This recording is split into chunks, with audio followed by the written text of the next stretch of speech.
L'endurance équestre, le principe c'est de couvrir des longues distances avec un cheval en ménageant sa monture. Les cavaliers et les chevaux réalisent des boucles sur des distances qui vont de 10 à 100 km.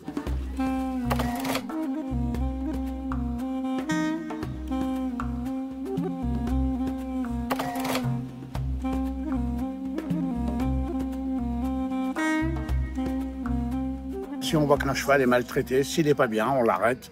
Sans même demander l'avis du vétérinaire. Et le vétérinaire, s'il voit qu'un cheval est maltraité pour X raisons, ou si on le met en danger, on l'arrête.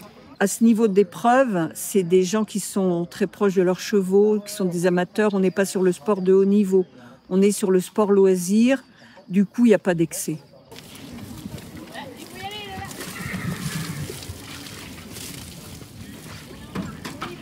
Comme pour tous les sportifs, c'est de l'entraînement. C'est-à-dire qu'on n'amène pas un cheval sur une épreuve de ce genre sans que le cheval ait travaillé en amont, et travaillé lentement, sérieusement, de façon rigoureuse.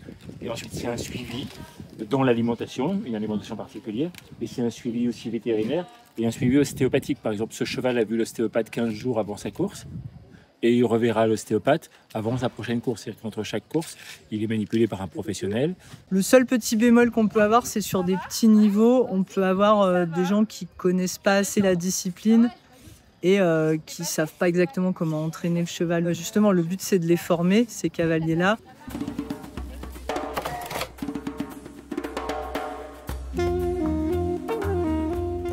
Tu as beaucoup de dénivelé. Beaucoup de montées, beaucoup de descentes, c'est très technique, donc c'est un gros boulot pour eux en fait. Donc ça demande au cavalier de faire très attention dans sa façon de monter. Ça fait partie du bien-être animal. Nous, notre rôle en gros sur ce côté-là, c'est pour les chevaux et les cavaliers, de sécuriser au maximum le parcours, de le flécher correctement, d'éviter les endroits dangereux, de sécuriser les traversées de route, etc.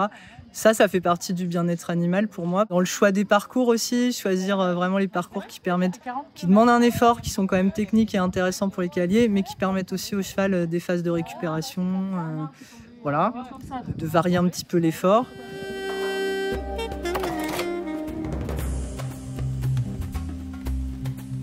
De toute manière, s'il n'y a pas de contrôle veto, il n'y a pas de course qui peut avoir lieu parce que ça fait partie de la course. Il y a tout ce qui est fréquence cardiaque, etc. Ça compte pour la course, le temps de récupération et c'est pris en compte dans les résultats de la course. You get checked by the vets and if they are lame, counts for nothing. You're eliminated, even after riding 100 kilometers. Yeah.